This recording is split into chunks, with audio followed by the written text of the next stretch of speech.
പെസഹ അപ്പവുമായി അരമനകളിൽ സന്ദർശനം നടത്തുന്ന പതിവ് കലാപരിപാടികൾ ഇക്കുറി ബിജെപി ഉപേക്ഷിച്ചിരിക്കുകയാണ്. കേരളത്തിലെ ക്രൈസ്തവ വോട്ടുകൾ പിടിക്കാനുള്ള നീക്കം വെള്ളത്തിലാകുമെന്ന തിരിച്ചറിവിലാണോ ഈ മനം മാറ്റമെന്ന് വ്യക്തമല്ല. ഈ നിലപാടിൽ നിന്ന് പിന്നോക്കം പോയ ബിജെപിയെ കണക്കിന് പരിഹസിച്ച് കഴിഞ്ഞ ദിവസം രാഹുൽ മാങ്കൂട്ടത്തിൽ MLA രംഗത്ത് വന്നിരുന്നു.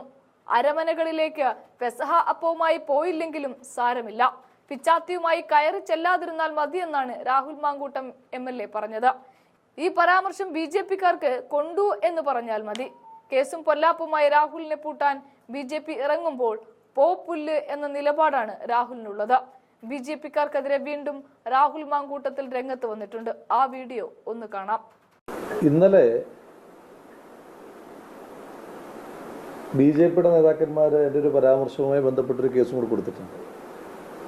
അതൊന്നും പ്രശ്നമുള്ള കാര്യമല്ല. കേസൊന്നും ഇപ്പം കഴിഞ്ഞ തെരഞ്ഞെടുപ്പിൽ ഞാൻ മത്സരിക്കുമ്പോൾ തന്നെ പിന്നെ എത്ര സപ്ലിമെൻറ്റുകളിലാണ് കേസിൻ്റെ പരസ്യം കൊടുക്കേണ്ടി വന്നതെന്നൊക്കെ നിങ്ങൾക്ക് എല്ലാവർക്കും അറിയാം. അതുകൊണ്ട് RSS-നെതിരെ സംസാരിച്ചതിൻ്റെ പേരിൽ BJP-ക്കെതിരെ സംസാരിച്ചതിൻ്റെ പേരിൽ കേസിൻ്റെ എണ്ണം കൂടിക്കഴിഞ്ഞാൽ അത് ഈ രാജ്യത്ത് ഒരു അലങ്കാരമായി കൊണ്ടു നടക്കുന്ന ഒരു മതേതര ബോധ്യമുള്ള ഒരാളാണ് ഞാൻ. അപ്പോൾ എന്താ വിഷയം? അതായത് കഴിഞ്ഞ വർഷം BJP നടത്തിയ ഒരു നാടകമുണ്ടായിരുന്നു, സ്നേഹയാത്ര. അരമനകളിലേക്ക് അതുപോലെ തന്നെ ക്രിസ്ത്യൻ കുടുംബങ്ങളിലേക്കുമൊക്കെ നടത്തിയിരുന്നൊരു സ്നേഹയാത്രയുണ്ട്, പെസഹാപ്പവുമായിട്ട് പോകുന്നൊരു യാത്ര. എന്നാൽ ഈ വർഷം അത് നടത്തിയില്ല. ഈ വർഷം നടത്താതിരുന്നപ്പോൾ നമ്മൾ സ്വാഭാവികമായിട്ട് നമ്മൾ പറഞ്ഞതിൽ ഉറച്ചു നിൽക്കുകയാണ്, നിങ്ങൾ പെസഹാപ്പവുമായിട്ട് വന്നില്ലെങ്കിലും സാരമില്ല, പിച്ചാത്തിയുമായിട്ട് വരാതിരുന്നാൽ മതി എന്നൊരു പരാമർശം ഇന്നലെ ഞാൻ നടത്തിയതുമായിട്ട് ബന്ധപ്പെട്ടിട്ടാണ് അവർ കേസ് കൊടുത്തിരിക്കുന്നത്. ഇന്നലെ അഹമ്മദാബാദിലെ ഒഡാവിൽ ക്രൈസ്തവ ദേവാലയത്തിന് നേർക്ക് നടന്നത് എന്താണ്? ഞാൻ നാട്ടിൽ കലാപ ആഹ്വാനം നടത്തുന്നു എന്നാണ് പറഞ്ഞത്. എന്ത് കലാപാഹ്വാന? നിങ്ങൾ ചെയ്യുന്നൊരു ചെയ്ത്തിനെ പറ്റി പറഞ്ഞാൽ അത് കലാപാഹ്വാനാകുമെങ്കിൽ നിങ്ങളുടെ പ്രവൃത്തിയാണ് നിർത്തേണ്ടത്. ഇന്നലെ അഹമ്മദാബാദിലെ ഒഡാവിൽ ഒരു ക്രൈസ്തവ ദേവാലയത്തിൽ, ഇന്നലത്തെ ദിവസത്തിന്റെ പ്രത്യേകത അറിയാമോ? ലോകത്തുള്ള മുഴുവൻ ക്രിസ്തീയ മതവിശ്വാസികളും ക്രിസ്തുദേവന്റെ കുരിശിലേറ്റത്തിന് ശേഷം അദ്ദേഹം ഉയർത്തെഴുന്നേറ്റതുമായി ബന്ധപ്പെട്ട് ഏറ്റവും വിശേഷമുള്ള ദിവസം, വിശ്വാസപരമായി ഏറ്റവും വിശേഷമുള്ള ദിവസം, ആ ദിവസം ഒരു ക്രൈസ്തവ ദേവാലയത്തിലേക്ക് ചെന്ന് ഒരു സംഘം RSS-ന്റെ ലേബലുള്ള അക്രമകാരികൾ പോയി അക്രമം അഴിച്ചുവിടുകയാണ്. കേസ് രജിസ്റ്റർ ചെയ്തിട്ടുണ്ടാവും. അഹമ്മദാബാദിന്റെ പ്രത്യേകത നിങ്ങൾക്ക് അറിയാലോ. ഒരു കേസെങ്കിലും രജിസ്റ്റർ ചെയ്യാൻ ഇവർക്ക് കഴിച്ചിട്ടുണ്ടോ? അപ്പൊ ഇതൊക്കെ ഈ നാട്ടിൽ നടന്നുകൊണ്ടിരിക്കുന്ന കാര്യമാണ്. അപ്പൊ ഇവർ പറയുന്നത് ഞങ്ങൾ ഭയങ്കര ക്രിസ്ത്യൻ സ്നേഹമുള്ള ആളുകളാണ്. ഞാൻ ഈ വിഷയവുമായി ബന്ധപ്പെട്ട് പരാമർശിക്കുവാൻ ആഗ്രഹിക്കുന്ന പാർലമെന്റിൽ ഒരു പ്രസംഗമുണ്ട്. വഖഫുമായി ബന്ധപ്പെട്ട് പ്രസംഗം നടത്താൻ നേരം പഞ്ചാബിൽ നിന്നുള്ള PCC അധ്യക്ഷൻ അമരീന്ദർ സിംഗ് രാജാബ്രാർ അദ്ദേഹം നടത്തിയൊരു പ്രസംഗമുണ്ട്. ഞാൻ ഈ വഖഫ് ബില്ലിനെ എതിർക്കുകയാണ്, BJP-യുടെ പരിഷ്കാരത്തെ എതിർക്കുകയാണ്. എന്തുകൊണ്ടെന്നാൽ ഇന്ന് നിങ്ങൾ മുസ്ലിങ്ങൾക്ക് നേരെ പോയി, നാളെ നിങ്ങൾ ക്രിസ്ത്യാനികൾക്ക് നേരെ പോയതിനു ശേഷം പിന്നെ വരാൻ പോകുന്നത് ഞങ്ങളുടെ ഗുരുദ്വാരകളിലേക്കാണ്. അത് തന്നെയാണ് എനിക്കും പറയാനായിട്ടുള്ളത്. ഇന്നവർ ഇസ്ലാമിക ദേവാലയങ്ങളിലേക്ക് പോകുന്നു. ഇന്ന് തന്നെ അവർ ക്രൈസ്തവ ദേവാലയങ്ങൾക്ക് കേരളത്തിലൊഴികെ ബാക്കി എല്ലാ സ്ഥലങ്ങളിലേക്കും വലിയ രീതിയിൽ പോകുന്നു. നാളെ ഗുരുദ്വാരകളിലേക്ക് പോകും. അതിനുശേഷം ഹിന്ദു മതത്തിനകത്ത് ദളിതൻ തൊട്ട് ഉള്ള ആളുകളിലേക്ക്, RSS-കാരല്ലാത്ത മുഴുവൻ ഹിന്ദുക്കളിലേക്കും ഇവർ അക്രമം അഴിച്ചുവിടും. ഒരു തർക്കവും വേണ്ട. ഞാനൊരു ഉദാഹരണം പറയാം. ഇപ്പൊ ഈ ക്രിസ്ത്യൻ സ്നേഹമൊക്കെ പറയുന്ന ആളുകളോട് 2014 മുതൽ 2024 വരെ ഈ രാജ്യത്ത് ക്രിസ്ത്യൻ ദേവാലയങ്ങൾക്കും സ്ഥാപനങ്ങൾക്കും എതിരായിട്ട് നടന്ന കേസുകളുടെ എണ്ണം പറയാം, അക്രമങ്ങളുടെ എണ്ണം പറയാം. ഇത് ഒഫീഷ്യൽ രേഖയാണ്. രേഖപ്പെടുത്താതെ പോയത് പിന്നെ എത്രയോ എണ്ണമുണ്ട്. 2014 ഇന്ത്യയിൽ ക്രിസ്ത്യൻ ദേവാലയങ്ങൾക്കും സ്ഥാപനങ്ങൾക്കും നേർക്ക് 127 അതിക്രമങ്ങളായിരുന്നു ഉണ്ടായിരുന്നതെങ്കിൽ അത് 2024 എത്തുമ്പോൾ 834 ആവുകയാണ്. 2023 ഔദ്യോഗിക രേഖകൾ പ്രകാരം 734 ആയിരുന്നതാണ് ഇപ്പൊ 834 ആയത്. 2022 601 കേസുകൾ, 2021 505 കേസുകൾ, 2020 279 കേസുകൾ. ഓരോ വർഷം കഴിയുമ്പോഴും ഈ രാജ്യത്ത് ക്രിസ്ത്യൻ ദേവാലയങ്ങൾക്കും അതുപോലെ തന്നെ വിദ്യാഭ്യാസ സ്ഥാപനങ്ങൾക്കും എതിരായിട്ടുള്ള അതിക്രമം വർദ്ധിച്ചുകൊണ്ടിരിക്കുകയാണ്. ആ അതിക്രമം മാത്രമാണ് ഇവർ നടത്തുന്നത്. ഞാൻ ഏപ്രിൽ 4 ഒരു വാർത്ത വായിക്കാം. MHA cancels FCRA license of 3 major church related charity organizations. 6000-ലധികം ഇപ്പൊ ക്രിസ്ത്യൻ ഇൻസ്റ്റിറ്റ്യൂഷൻസുമായിട്ട് ബന്ധപ്പെട്ടിട്ടുള്ള അവരുടെ ഏറ്റവും വലിയ വരുമാന സ്രോതസ് എന്ന് പറയുന്നത് FCRA ആണ്.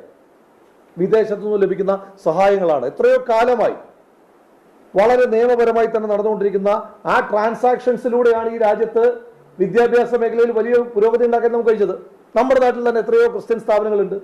ആ സ്ഥാപനങ്ങൾക്ക് ഈ വിദ്യാഭ്യാസപരമായ ഉന്നതി നാടിന് നൽകാൻ കഴിയുന്നത്. ഒരു ഒരു ഒരു വിദ്യാഭ്യാസ സ്ഥാപനത്തിൽ ക്രിസ്ത്യൻ കുട്ടികൾ മാത്രമാണോ പഠിക്കുന്നത്? എല്ലാ ആളുകളും പഠിക്കല്ലേ? ആ വിദ്യാഭ്യാസ ഔന്നത്യം ഉണ്ടാകുന്നത് ഈ FCRA വഴിയാണ്. 6000-ലധികം ക്രിസ്ത്യൻ സ്ഥാപനങ്ങളുടെയാണ് ലൈസൻസ് കട്ട് ചെയ്തിട്ടുള്ളത്.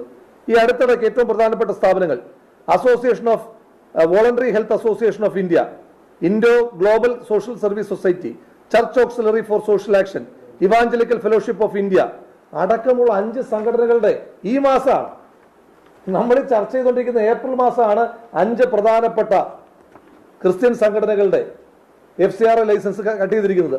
ഇനി ഞാൻ വേറൊരു ഉദാഹരണം പറഞ്ഞുതരാം. നമ്മുടെ നാട്ടിൽ ഏറ്റവും അധികം ക്ഷേമ പ്രവർത്തനങ്ങൾ ആരോഗ്യ മേഖലയിലും വിദ്യാഭ്യാസ മേഖലയിലും ചെയ്തുകൊണ്ടിരുന്ന സംഘടനയാണ് കാരിത്താസ് ഇന്ത്യ. ഞാൻ മനസ്സിലാക്കിയിടത്തോളം കത്തോലിക്ക സഭയുടെ ഏറ്റവും പ്രധാനപ്പെട്ട സംഘടനയാണ് കാരിത്താസ് ഇന്ത്യ. ആ കാരിത്താസ് ഇന്ത്യയുടെ FCRA ലൈസൻസ് റദ്ദ് ചെയ്യണം എന്ന് പറഞ്ഞ് പരാതി കൊടുത്തിരിക്കുന്ന സംഘടനയുടെ പേര് നിങ്ങൾക്ക് അറിയാമോ? Legal rights protection forum. എന്താണ് ഈ ലീഗൽ റൈറ്റ്സ് പ്രൊട്ടക്ഷൻ ഫോറം? കത്തോലിക്ക സഭയുടെ ഏറ്റവും പ്രധാനപ്പെട്ട സേവന സംഘടനയായ കാരിത്താസ് ഇന്ത്യയുടെ ലൈസൻസ് കട്ട് ചെയ്യണമെന്ന് പറഞ്ഞ് പരാതി കൊടുത്ത സംഘടന RSS സംഘടനയാണ്. അവരുടെ പരാതി എന്താ അറിയോ? കത്തോലിക്ക സഭയുടെ കീഴിലുള്ള കാരിത്താസ് ഇന്ത്യയുടെ രാജ്യസുരക്ഷയ്ക്ക് അപകടമാണ്. ആഭ്യന്തര മന്ത്രാലയത്തിന് നൽകിയ പരാതിയിലാണ് പറഞ്ഞത്. കത്തോലിക്ക സഭ ഈ രാജ്യത്തിന്റെ രാഷ്ട്ര സുരക്ഷയ്ക്ക് ഏതെങ്കിലും തരത്തിൽ ഇന്നത്തെ ദിവസം വരെ ഭീഷണി ഉയർത്തിയിട്ടുള്ള ഒരു സംവിധാനമാണ്. എത്രയോ മനുഷ്യന്മാരെ സഹായിച്ചിട്ടുള്ള സംഘടനയാണ്. ഇനി നമ്മുടെ പാലക്കാടുണ്ടല്ലോ ഉദാഹരണം. എന്നോട്ട് ഇവർക്ക് ഈ കപട സ്നേഹം ഉണ്ടായത്? പാലക്കാട്ട് ചിറ്റൂരിൽ തത്തമംഗലത്ത് ക്രിസ്മസ് ആഘോഷം അലങ്കോലപ്പെടുത്താൻ പോയതാരാ? RSS പശ്ചാത്തലമുള്ള RSSന്റെ പ്രവർത്തകരല്ലേ? അപ്പോൾ ഒരു വശത്തു കൂടി അതിശക്തമായി മണിപ്പൂരിൽ ഇന്ത്യയുടെ പ്രധാനമന്ത്രി മണിപ്പൂർ പോലെ ഒരു സംസ്ഥാനത്ത് ഇത്ര രൂക്ഷമായ കലാപം ഉണ്ടായിട്ട് തിരിഞ്ഞു നോക്കിയിട്ടുണ്ടോ? ആ കലാപബാധിതരായ മനുഷ്യന്മാരെ ഒന്ന് ചേർത്ത് പിടിക്കുവാൻ, ആശ്വസിപ്പിക്കുവാൻ ഒരു വാക്ക് കൊണ്ടെങ്കിലും ഇന്ത്യയുടെ പ്രധാനമന്ത്രി ശ്രീ നരേന്ദ്രമോദി തയ്യാറായിട്ടുണ്ടോ? ഇനിയും കഴിഞ്ഞ ദിവസം ഞാൻ കണ്ടു BJPയുടെ ഉത്തരവാദിത്തപ്പെട്ട ചില നേതാക്കന്മാർ പറയുകയാണ്, കോൺഗ്രസുകാർക്ക് കഴിയുമോ ഇങ്ങനെയൊക്കെ ചെയ്യാൻ?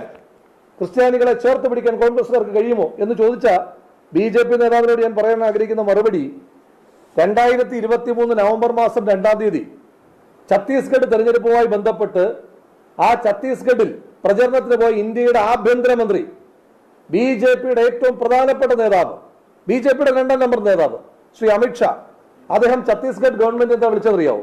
Corruption conversion government. എന്താ വിഷയം എന്നറിയാമോ? അവിടെ ക്രിസ്ത്യൻ ഇൻസ്റ്റിറ്റ്യൂഷൻസ്, ഛത്തീസ്ഗഡിൽ പ്രവർത്തിക്കുന്ന എല്ലാ ക്രിസ്ത്യൻ ഇൻസ്റ്റിറ്റ്യൂഷൻസിലും RSSന്റെ അക്രമങ്ങളിൽ നിന്ന് പരിരക്ഷിച്ചു നിർത്തി എന്നുള്ളതാണ് ശ്രീ ഭൂപേഷ് ബാഗൽ എന്ന് പറയുന്ന കോൺഗ്രസ് മുഖ്യമന്ത്രിക്കെതിരായിട്ട് അമിത്ഷാ ഈ ഗുരുതരമായ ആരോപണം ഉന്നയിക്കാനായിട്ടുള്ള കാരണം. കറപ്ഷൻ കൺവേർഷൻ ഗവൺമെന്റ് എന്നാണ് വിളിച്ചത്. അതിന്റെ പേരിൽ ഞങ്ങൾക്ക് ആ സംസ്ഥാനം നഷ്ടമായി. പരാതിയില്ല. ഒരു സംസ്ഥാനമല്ല, ഈ രാജ്യത്തിന്റെ ഭരണം പോയാലും ഈ രാജ്യത്തെ എല്ലാ മതവിശ്വാസികളെയും മതമില്ലാത്തവനെയും ചേർത്ത് പിടിച്ചതിന്റെ പേരിൽ അധികാരം പോവുകയാണെങ്കിൽ പൊയ്ക്കോട്ടെ. നിങ്ങളുടെ അതിക്രമത്തിൽ നിന്ന് അവരെ സംരക്ഷിക്കുന്ന കവചമായി ഞങ്ങൾ പ്രവർത്തിക്കും. ഞങ്ങളുടെ ഉദാഹരണങ്ങൾ